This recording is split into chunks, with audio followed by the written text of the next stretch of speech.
एक बार गुरुकुल में हुआ था और दूसरा दिल्ली में हुआ था।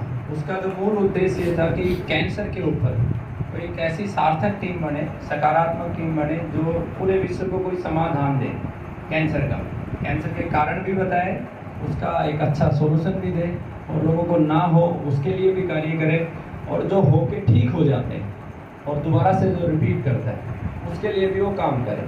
और उसका एक विस्तृत एजेंडा है उस पूरे कार्यक्रम का। तो 23 जुलाई को दिल्ली में एक सम्मेलन हुआ, इसमें से लगभग 10-15 लोग थे भी उस सम्मेलन में, और उस सम्मेलन में 300 से अधिक वैद्यों ने भाग लिया, डायरेक्ट इनडायरेक्ट अपना डाटा भी सबमिट किया कि किसने कितने कैंसर रोगी ठीक किए। महत्वपूर्ण ये नहीं था कि किसने कितने कैंसर रोगी ठीक किए, ये केवल एक शुरुआत थी कि इसके माध्यम से समाज को सच्चाई पता चले। और ये कोई पैमाना भी नहीं है कि किसी ने ज़्यादा कैंसर रोगी ठीक किए तो उसको ज़्यादा ज्ञान है, ये इसका कोई पैमाना नहीं है। ये सिर्फ और सिर्फ एक शुरुआत थी आयुर्वेद को दोबारा से स्थापित करने के लिए। एक जो पहली मूल आवश्यकता होती है वो पवित्रता की होती है, ईमानदारी की होती है। तो पवित्र, ईमानदार और भाव के साथ जो लोग आए वहाँ पर बहुत बड़ी शुरुआत हुई, और उसी कार्यक्रम के माध्यम से एक टीम का गठन हुआ। जो लोग वहाँ पे उपस्थित हैं उनको पता है और नए लोगों को मैं जानकारी दे दूँ। उस टीम का गठन हुआ और उस टीम में ये निर्णय लिया गया कि सभी पैथियों के वैद्य और चिकित्सक और डॉक्टरों को उसमें शामिल किया जाएगा। साथ में एक प्रचारक टीम होगी जो प्रचार करेगी चिकित्सा का, लोग बीमार ना हो, और विद्यार्थी जो सीखना चाहते हैं उनको निस्वार्थ भाव से ये संगठन सिखाएगा। 3 कार्य इस संगठन के मुख्य होंगे।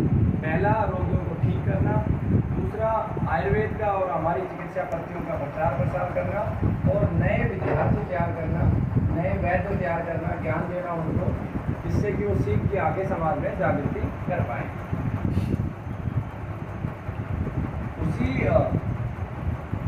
सम्मेलन में ये निर्णय लिया गया कि IP जैन जी वो संस्था के फाउंडर होंगे, और एक व्यक्ति का चुनाव किया जाएगा चिकित्सा क्षेत्र से।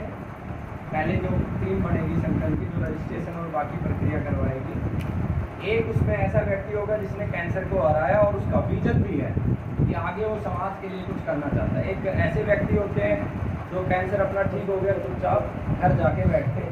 एक ऐसे भी व्यक्ति होते हैं कि उन्होंने जो पीड़ा झेली उस पीड़ा को वो किसी दूसरे को नहीं देना चाहते। ऐसे किसी व्यक्ति का चुनाव किया जाएगा उसने कैंसर को हराया। और तीसरा ऐसा व्यक्ति का चुनाव किया जाएगा जिसके घर से कैंसर के कारण से कोई व्यक्ति गया और जाने के बाद वो शांत नहीं बैठा, उसने संकल्प लिया कि वो और लोगों को ठीक करेगा और लोगों को बचाएगा। इस विषय में वो जितना कर सकता है प्रयास करेगा। तो इस तरीके से उस टीम का चुनाव कर लिया गया है।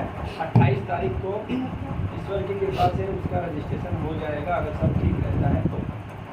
एक उसके अंदर कानूनी प्रक्रिया के लिए एक व्यक्ति का चुनाव किया गया है, जो उसकी सारी कानूनी प्रक्रिया है, जो भी लीगल डॉक्यूमेंटेशन है वो देखे। तो उस टीम में मैं हूँ, और जिस व्यक्ति की हम बात कर रहे थे कि इसने कैंसर को हराया और दूसरों के लिए बहुत संघर्ष करते हैं, वो गुरुजी हैं हमारे मास्टर कैलाश जी। इन्होंने कैंसर को हराया भी और हराया ही नहीं, हराने के बाद खाली नहीं बैठे। मतलब आप जो सुबह डॉक्टर साहब में आपको जो दिखा रहा था नीम वाटिका, वो चाचा जी की लगाई हुई है, और इनकी जो सोच है वो जीवों के प्रति और वनस्पतियों के प्रति बहुत अद्भुत है। यहाँ पे एक पक्षी गृह का निर्माण किया गया जिसमें लगभग 3000 पक्षी रहते हैं, और हर समय ये पॉजिटिव एनर्जी के साथ लगे रहते हैं कि कैसे कैंसर को, कैसे समाज में सुधार किया जाए। तो उस संगठन में चाचा जी हैं। उसके बाद जिसके घर से सदस्य गया है उसके लिए हमने हरपुर का चुनाव किया है, क्योंकि पिछले सम्मेलन में लगभग 300 वैद्यों के पास 17-18 राज्यों में रात भर गाड़ी ड्राइव करके पूरा हिमाचल इन्होंने माप दिया उन पहाड़ियों पे। आज भी मुझे याद है किस समय गड्ढे में जाएंगे हमें पता नहीं होता था। हिमाचल, उत्तराखंड गाड़ी के थ्रू इन्होंने खूब अथाह मेहनत की है। जो लोग यहाँ पे रहते हैं वो देखते भी हैं कि सिर्फ काम पे ही फोकस करते हैं, जब भी आते हैं काम पे लगे रहते हैं। तो एक इनका चुनाव किया गया, संदीप भाई हैं यहाँ पे। हाँ जी, अच्छा, वो वकील साहब, हाँ, तो एडवोकेट हैं संदीप भाई, और PWC में ये PwC में है, भारत की जो टॉप 4 फर्म है EY PwC, वो PwC में कार्यरत है। और उनकी और उनकी धर्मपत्नी दोनों की एक ही भाव है, कैसे हमारी संस्कृति को बचाया जाए, कैसे आगे बढ़ाया जाए। उनकी धर्मपत्नी यहाँ पे, वो उनकी लीगल उसमें रहेंगे। और ऐसे 5 लोगों की ये टीम बनी है। तो ये केवल डॉक्यूमेंटेशन देखेगी, उनकी जिम्मेवारी डॉक्यूमेंटेशन देखने की है। उसके बाद पैरेलल टीम बनी है ना, जितने लोग हैं मैं बता दूं, आयुर्वेद के जितने भी वैद्य हैं, BMS डॉक्टर हो या गुरु परंपरा से जो सीखा हुआ हो, किसी भी तरीके से उसको ज्ञान होना चाहिए, वो सारे आयुर्वेद के उसमें शामिल होंगे। और आयुर्वेद का जो सबसे बड़ा विषय है, इस संगठन का नाम भी हमने रखा है राजीव दीक्षित आयुर्वेद शोध संस्थान। शोध करेगी, दोबारा से पुनर्लेखन का कार्य करेगी। तो इसमें जो सबसे मेजर जो रोल रहेगा वो आयुर्वेद का रहेगा, बाकी सभी पैथियों का सहयोग रहेगा, लेकिन जहाँ पे जो सबको लीड करेगी वो आयुर्वेद ही लीड करेगी, क्योंकि दुनिया का पहला जो चिकित्सा ग्रंथ है वो आयुर्वेद ही है। तो उस आयुर्वेद में मार्गदर्शक मंडल के रूप में जो आज हमारे बीच में उपस्थित हैं, जो सबसे सीनियर भी हैं, ज्ञान में भी और सोच में भी, हर तरीके से मेरे पास शब्द नहीं है, इतने श्रेष्ठ व्यक्ति भी संसार में हो सकते हैं, मैंने कभी कल्पना नहीं करी थी। मेरी लगभग पूरे भारत की यात्रा में से जो सबसे अच्छे वैद्यों का जो मैंने चुनाव किया, मेरे दृष्टिकोण से, मैं गलत हो सकता हूँ, उनमें से अरुण भाई जी एक थे। तो ये मार्गदर्शक आयुर्वेद का। उसके बाद होम्योपैथी के डॉक्टर पवन है और बहुत सारे डॉक्टर हैं, वो शायद आगे हैं या आने वाले होंगे, वो होम्योपैथी में हैं। लगभग 150 डॉक्टर होम्योपैथी में जुड़ चुके हैं। एलोपैथी में अभी तक 22 MBBS और MD है।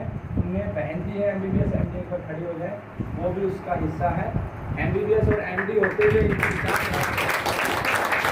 आपने कभी देखा नहीं होगा कि कोई MBBS और MD लोगों को पानी पिला रहा हो या गाय का गोबर उठा रहा हो, या जिनकी इतनी चेतना हो कि मैं कुछ करूं। जब ये पहली बार आई थी तो उन्होंने कहा कि मुझे खाली मत बैठाना, भले आप बर्तन साफ करने का काम दे देना, कुछ भी दे देना, मुझे खाली नहीं बैठाना। 2 दिन शनिवार और एतवार ये गुरुकुल में रहती है और बिल्कुल निस्वार्थ भाव से बिना 1 रुपये भी लिए सेवा करती है। इनका भी एक ही सपना है कि लोगों को सोल्यूशन मिले। जो दर्द से समाज गढ़ा रहा है, भले कैंसर की वजह से या अन्य बीमारियों की वजह से, तो वो एलोपैथी में, बाकी लोग उपस्थित नहीं है। उसमें दूसरे डॉक्टर मनोज मित्तल जी हैं, करनाल से, आप सब परिचित हैं, पहले सम्मेलन में वो आए भी थे, जयपुर से हैं। तो ऐसे 22 लोगों में MBBS हैं और कुछ MD भी हैं, कुछ सर्जन भी हैं उनमें, जो आगे चल के अनुभवी आयुर्वेद के जो डॉक्टर हैं उनके साथ मिलकर सर्जरी को पुनः कैसे आयुर्वेद की पद्धति से करना है। यानी कि जो MBBS और MD सर्जन हैं वो आयुर्वेद के, जैसे अरुण कुमार जी जैसे अनुभवी लोग हैं, उनके साथ मिलकर कैसे हम इस सर्जरी को और बेहतर बना सकते हैं। कैंसर के केस में, जैसे कैंसर में ब्रेस्ट कैंसर हो गया, ट्यूमर बहुत बड़ा है, तो उसे ऑपरेट करवाना ही बेटर ऑप्शन होता है जब दवा रिस्पॉन्ड नहीं करती। तो उसे ऑपरेट करवाने के बाद हम क्या प्रक्रिया अपनाएं कि वो रीजनरेट ना हो। कैंसर में जो सबसे बड़ा चैलेंज होता है कि एक बार ऑपरेट भी करवा ले तो रीजनरेट हो जाता है, कीमो भी करवा ले तो दूसरे अंग में चला जाता है। तो उन सभी विषयों पर ये टीम मिलकर काम करेगी। ऐसे ही योग के बहुत सारे साथी इसमें जुड़े हैं, नेचुरोपैथी जो करते हैं, यूनानी सिद्धा जो करते हैं, एगोप्रेशर जो करते हैं, वो सभी के सभी लोग इसमें शामिल हुए हैं। फिर इसमें जो चिकित्सक है उनका काम केवल चिकित्सा है, चिकित्सा के ऊपर सोचना, रिसर्च करना, लिखना, क्या नहीं हो सकता है वो सारा का सारा काम चिकित्सक करेगा। तो दूसरी कड़ी है इस संगठन की, वो जो सबसे महत्वपूर्ण है, मैं इसको सबसे महत्वपूर्ण मानता हूँ, वो है प्रचारकों की, जो समाज में जाके प्रचार करेगी और ऐसे वैद्यों की सूचना भी वो एक्टिव करेगी। जैसे प्रचार के माध्यम से ही हमें डॉक्टर अरुण कुमार जी मिले, प्रचार के माध्यम से ही हमें नवीन दुग्गल जी मिले। तो जो प्रचारक हैं, जो गांव-गांव जाएंगे, ऐसे वैद्यों की सूचना भी लेके आएंगे कि किस गांव में कौन सा वैद्य है, उसका क्या रिजल्ट है, उसकी क्या इंटेंशन है, किस इंटेंशन से वो काम कर रहा है। तो जो दूसरी कड़ी है वो प्रचारकों की है। तो प्रचारकों में भी बहुत सारे साथी जुड़ चुके हैं और उनकी संख्या इतनी है, लगभग 6000 से ज़्यादा साथी उस विषय में जुड़ चुके हैं।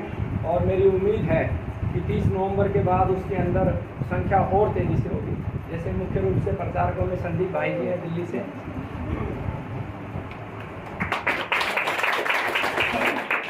और विनोद भाई जी हैं सिद्धमुख से, बहुत जल्द इनके यहाँ भी जो है ना ये चिकित्सा का तो ऐसे करके बहुत सारे प्रचारक इसमें जुड़ने वाले, और मैं इसमें सबसे महत्वपूर्ण कड़ी प्रचारकों की मानता हूँ, क्योंकि प्रचारक ही अंतिम जगह से निकाल के लेके आएगा कौन सा वैध है, किसको कितना ज्ञान है।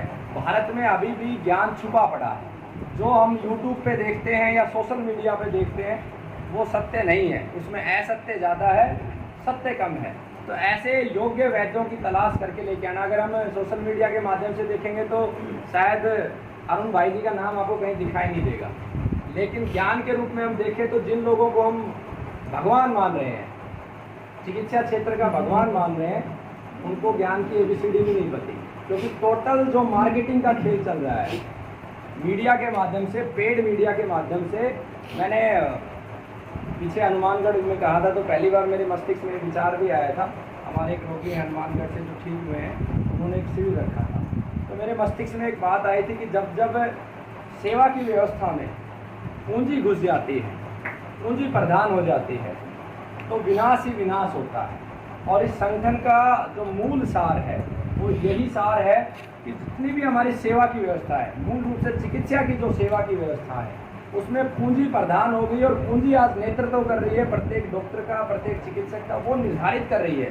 पूंजी आज निर्धारित कर रही है कि डॉक्टर को क्या देना है, क्या नहीं देना है।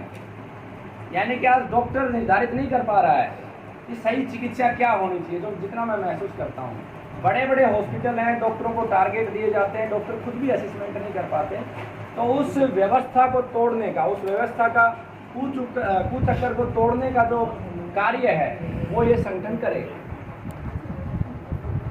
इसके बाद जो इसमें तीसरी कड़ी है, जो दूसरी कड़ी से भी ज़्यादा महत्वपूर्ण है, मैंने कहा ना प्रचारकों की कड़ी बहुत महत्वपूर्ण है, लेकिन तीसरी कड़ी दूसरी से भी ज़्यादा महत्वपूर्ण है।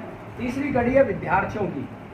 ऐसे युवक विद्यार्थी जो चिकित्सा को सीखना चाहते हैं, समझना चाहते हैं, उसके लिए संगठन हमेशा उनको प्लेटफॉर्म देगा। उसका ये पहला डेमो आज अरुण कुमार जी आपको देंगे। पंचकर्म, पंचकर्म के विषय में बता दूं, मैंने बहुत अध्ययन किया, बहुत लोगों से मिला, और पंचकर्म का कोर्स 6 महीने, 1 साल, 20,000 रुपये, 30,000 रुपये, 15,000 रुपये, ऐसे पैसे लगते हैं पंचकर्म के विषय में। इतना पैसा लगता है, और मैंने इतनी जगह समझा, मुझे समझ में नहीं आया पंचकर्म क्या है।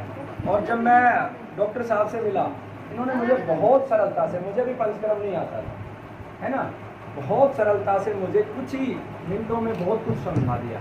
तो मेरे को लगा कि पंचकर्म के विषय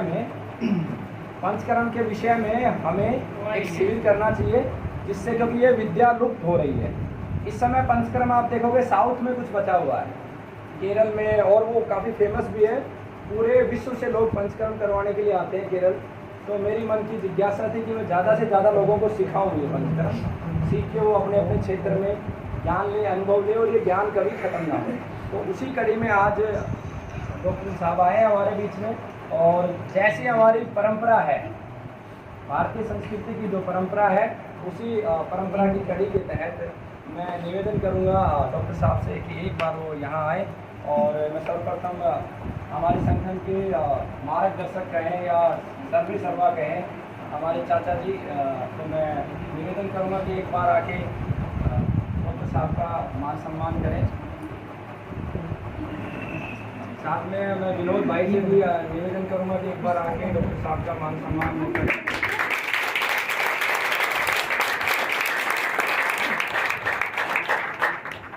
मैं निवेदन करूंगा जो नंदलाल जी हैं, जिन्होंने कैंसर को हराया है और इन्होंने बहुत मेहनत की, इनके लिए भी तालियां होनी चाहिए। 2,000 लोगों तक इन्होंने जागरूकता पहुंचाई कैंसर क्यों हो रहा है। ठीक होने के बाद अपने घर पे बैठ जाना एक अलग बात है, और इन्होंने अपनी 2 एकड़ ज़मीन भी कि भाई इसमें आप करो, लेकिन वो ज़मीन क्योंकि उपयुक्त नहीं थी, इसलिए हमने उसको अभी रेफर कर दिया है। तो इनके लिए भी जोरदार तालियां। सतनाली से वैद्य जी आए हैं, उनसे भी मैं निवेदन करूंगा एक बार डॉक्टर साहब का मान सम्मान करें।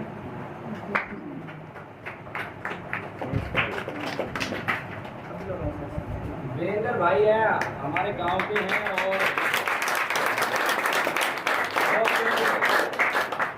उनका जो पीछे का अगर हम जो समय है, वो काफ़ी लंबा समय हो गया उनको सेवा करते हुए। क्रिकेट का जो स्टेडियम आप देख रहे हैं,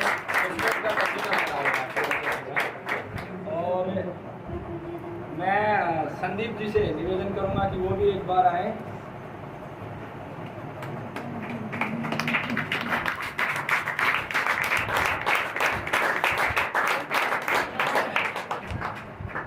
आप भी एक बार आए, नाम तो मुझे नहीं पता, आप भी स्वागत करें। आप आए, हाँ, और आप भी आए। आप बुजुर्गों के आशीर्वाद के बगैर कोई कार्य नहीं। आप आए, साथ में आप इधर से आ जाएंगे।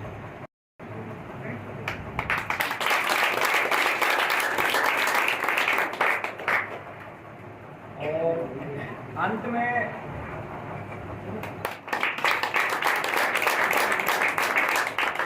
मैं अपने माता पिता को आमंत्रित करूंगा और मैं उनसे कहूँगा उस स्मृति चिन्ह जो संकल्प है अखंड भारत स्वाभिमान के, वो एक बार लेके आए और डॉक्टर साहब को वो स्मृति चिन्ह भेंट करें माता पिता, क्योंकि कहीं ना कहीं इस कार्य का जो कुछ भी हम कर पाए, जितना भी कर पाए, अगर उसका सबसे बड़ा श्रेय कहीं जाता है तो वो हमारे माता पिता को ही जाता है कि इन्होंने जो विचार, संस्कार और जो इन्होंने मेहनत करके उस स्थान तक पहुंचाया,